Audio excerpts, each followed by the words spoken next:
Bem-vindos ao Correspondentes, numa semana marcada pela trágica queda de um avião que matou 150 pessoas. No programa de hoje vamos ainda até ao Japão, onde vivem centenas de portugueses. Começamos pelo acidente nos Alpes franceses com a queda de um avião da Germanwings. Os acessos ao local do acidente estão bloqueados pela polícia. Mesmo assim, os enviados da RTP Sérgio Vicente e Sérgio Ramos, com a ajuda da população local, aproximaram-se do local da tragédia.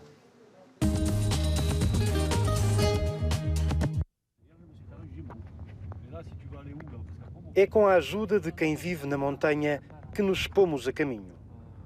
O percurso por estrada leva-nos até Vernet. De ce côté-là. Ouais, il faut aller au village de vacances, là, il faut retourner là. À gauche. Il y a le camping, là, tu sais. Ouais. Là-bas où il y a le stop, vous tournez à gauche. Ouais, là, on va voir, là, on va voir. C'est bon. Moi, j'étais monté en face, je suis monté en face. Ce village, c'est le plus proche. Ah, ben après, si vous allez dans la vallée, vous voyez plus la montagne. A partir deste lugar, só a pé.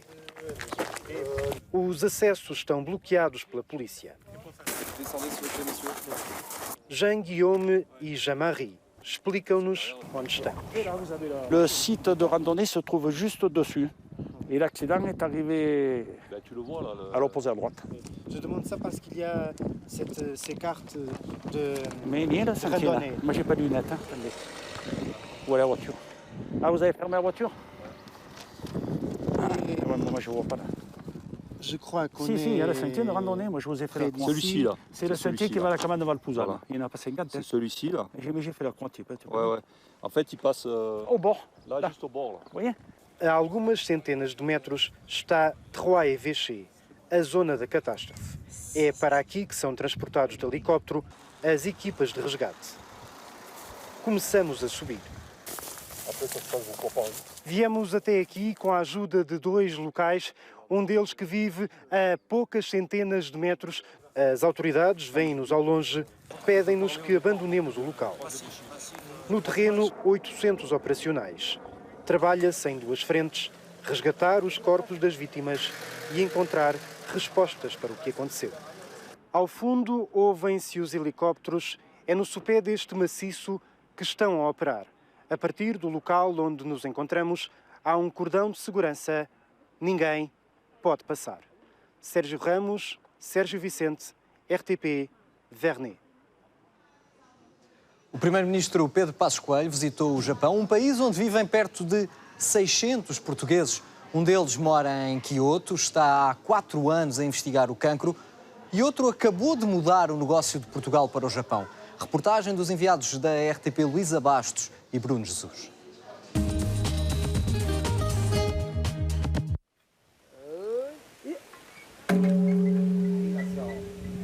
É um dos cartões de visita do Japão, mas não foram os templos que atraíram Paulo Duarte. Apaixonou-se por Tomoko há 28 anos e agora o casal decidiu trocar Lisboa por Kyoto. Há muitas pessoas que podem pensar que em Portugal aquilo não deu e então resolveram ir para o Japão. Não foi o caso.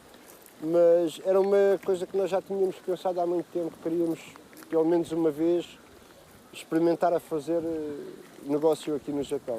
Tinha um restaurante japonês em Lisboa, agora prepara-se para trazer os sabores de Portugal para o Japão. Sobretudo o pão de ló, que os japoneses aprenderam a gostar há mais de 300 anos.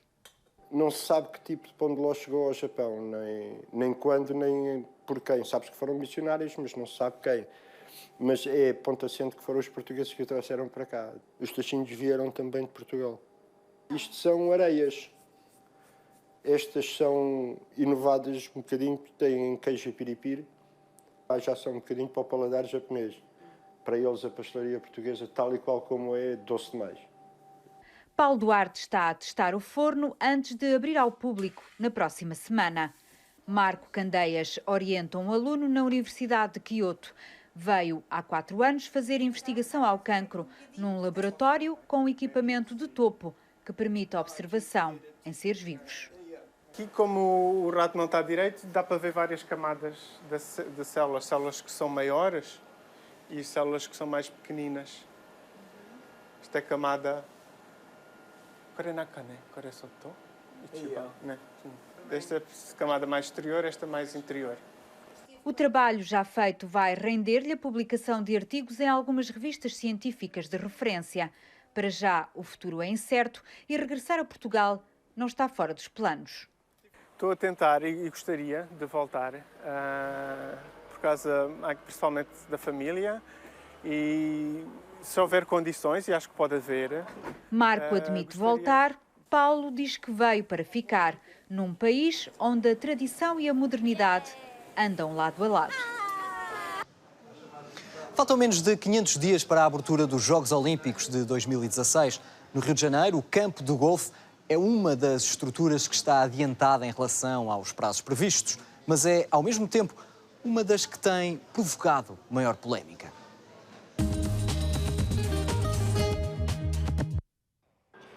$112 anos depois, o golfe volta a ser modalidade olímpica e trouxe ao Rio de Janeiro a responsabilidade de construir um campo compatível. A escolha do local recaiu na Barra da Tijuca, numa área privada que estava degradada, foco de extração de areias e onde existia um depósito de cimento. Mas, mesmo assim, os ambientalistas contestam a opção. Não é apenas pela questão ambiental. Ele é pela questão ambiental, mas ele também é pela questão política, porque a construção do campo de golfe, ela tem várias ilegalidades praticadas pelo próprio poder público e há uma suspeita muito forte, que foi objeto de uma denúncia feita ao Ministério Público, de que exista um favorecimento a algumas empresas que doaram dinheiro para a campanha do prefeito em 2012. Essa denúncia foi apresentada ao Ministério Público para que ele averigue, para que ele investigue, pois há indícios pela relação do Tribunal Eleitoral com o nome de várias empresas que doaram dinheiro para a campanha do prefeito em 2012 e empresas que são beneficiadas com a construção do campo de golfe e com a implantação do Parque Natural Nelson Mandela. O prefeito Eduardo Paes reage com contundência e defende-se. É mentira, diz, que tenha recebido qualquer benefício eleitoral. Como são mentiras os alegados crimes ambientais. Compare se tem mais vegetação de restinga hoje, depois das obras do golfe, ou antes das obras do golfe. Contra fatos não há argumentos. É uma besteira, uma mentira, uma baboseira, uma falácia dizerem que está se cometendo crime ambiental aqui. Nós ampliamos na área do campo de golfe, depois eu vou falar de outras áreas, em 7 vezes a quantidade de vegetação de restinga que tinha aqui. É mentira, e mentira não pode prevalecer. Pode prevalecer dizer, olha, o prefeito não devia ter feito o golfe lá porque eu acho que não deve ser o melhor lugar. Isso pode ter opinião. Ah, o prefeito não deveria nem ter trazido a Olimpíada. Pode ter essa opinião também. Agora, dizer que tem menos vegetação depois do campo de golfe do que antes é mentira. E as fotos, os dados, a realidade, vocês vão lá, vão andar ali e vão ver.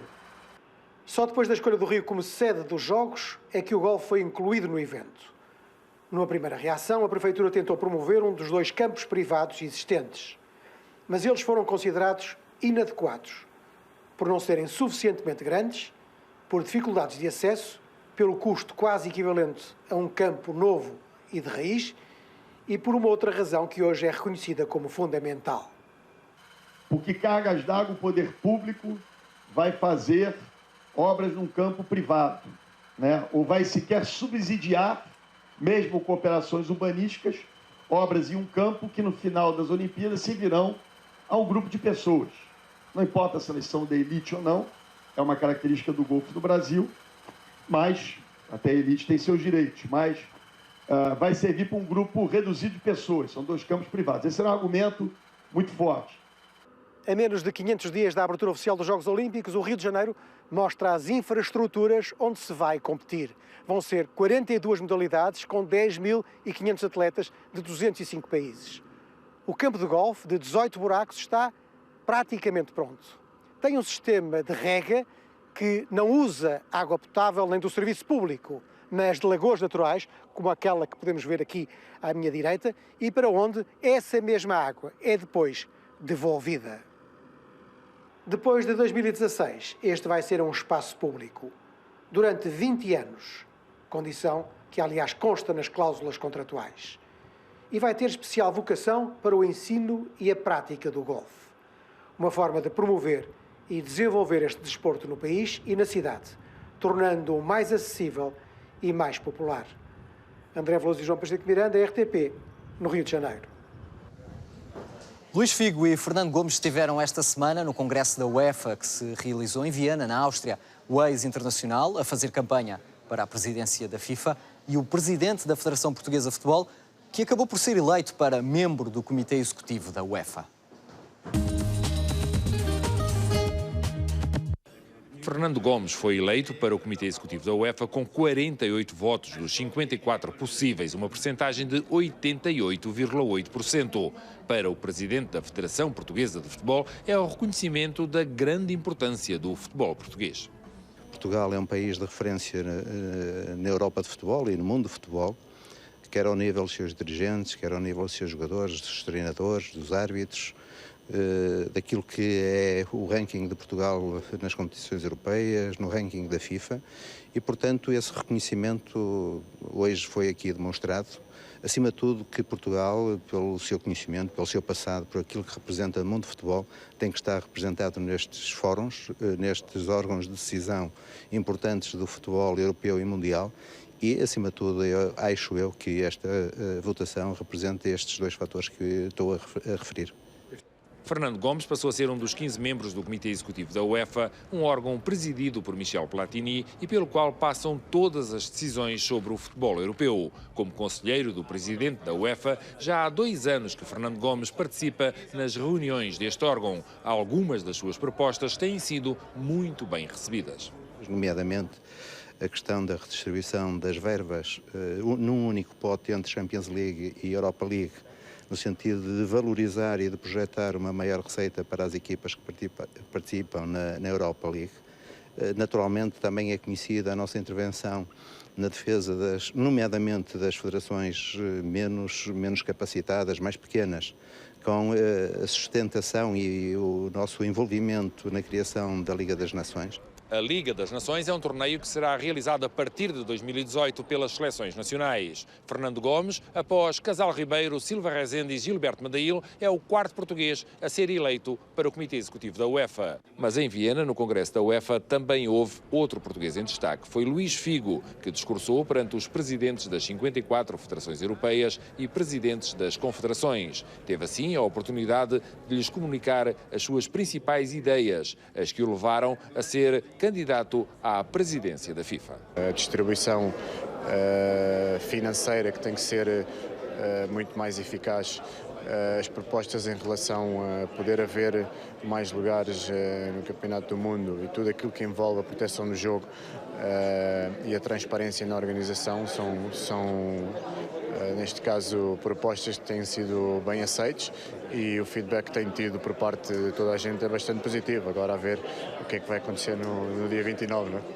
29 de maio é o dia em que Figo, no Congresso da FIFA em Zurique, vai a votos com o holandês Michael van Praag, o príncipe Ali bin Al-Hussein e o muito mediático Josep Blatter, que também esteve no Congresso da UEFA em Viena, mas que fez questão de discursar como presidente da FIFA. Não falou sequer da sua candidatura.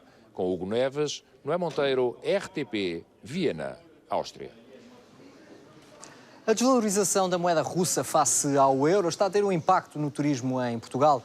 No último ano, sentiu-se uma redução de 30% de turistas russos para o nosso país. Reportagem do correspondente RTP, Evgeny Moravich.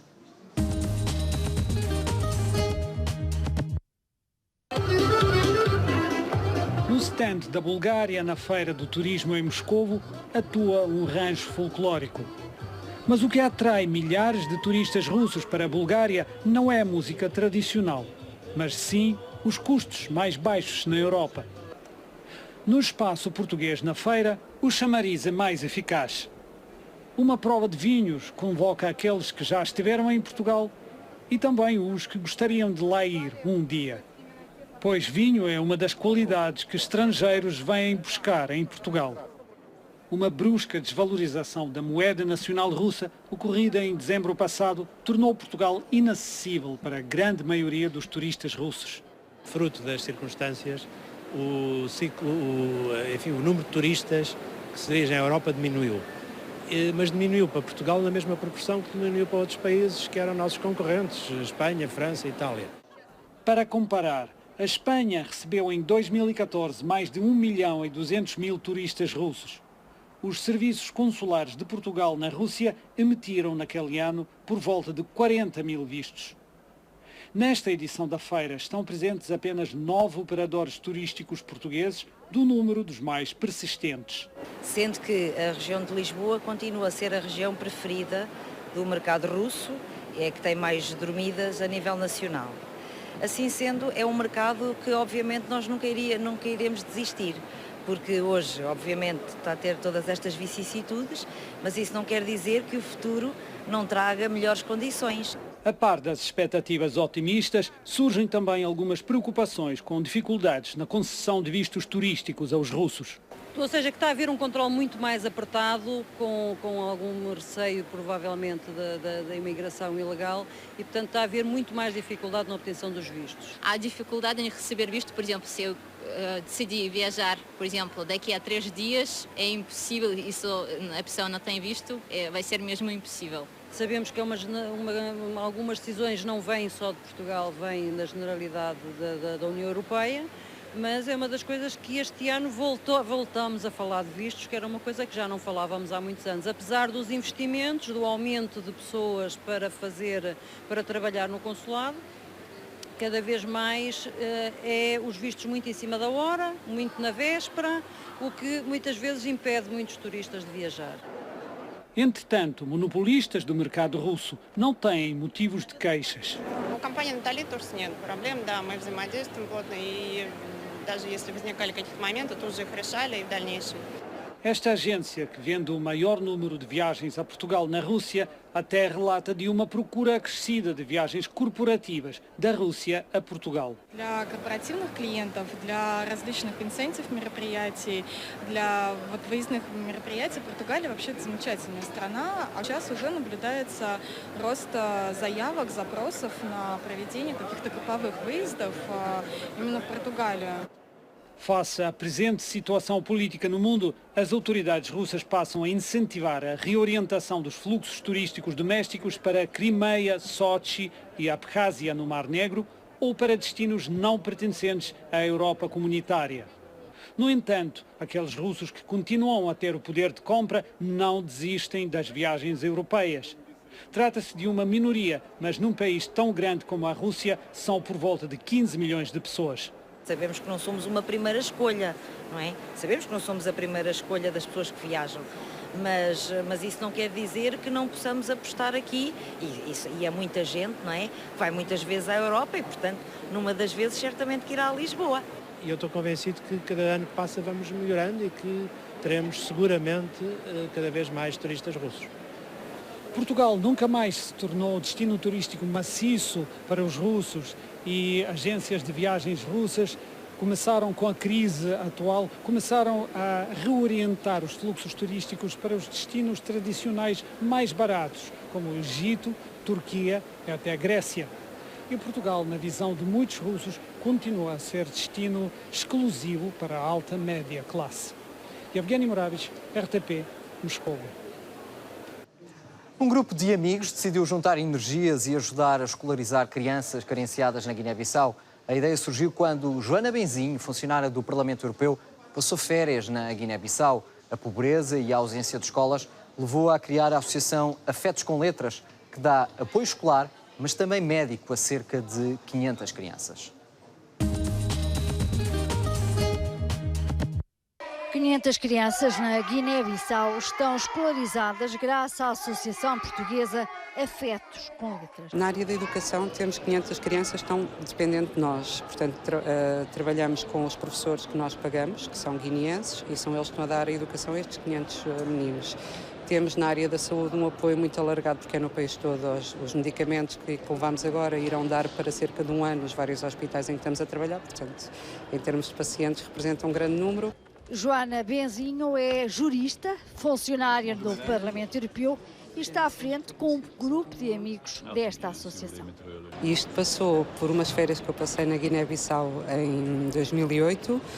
Na altura não tinha qualquer projeto no âmbito de voluntariado ou de organizações não governamentais, conheci uma realidade que me impressionou, conheci crianças que não tinham acesso à escola e na altura pensei em fazer qualquer coisa que pudesse mudar o cotidiano deles.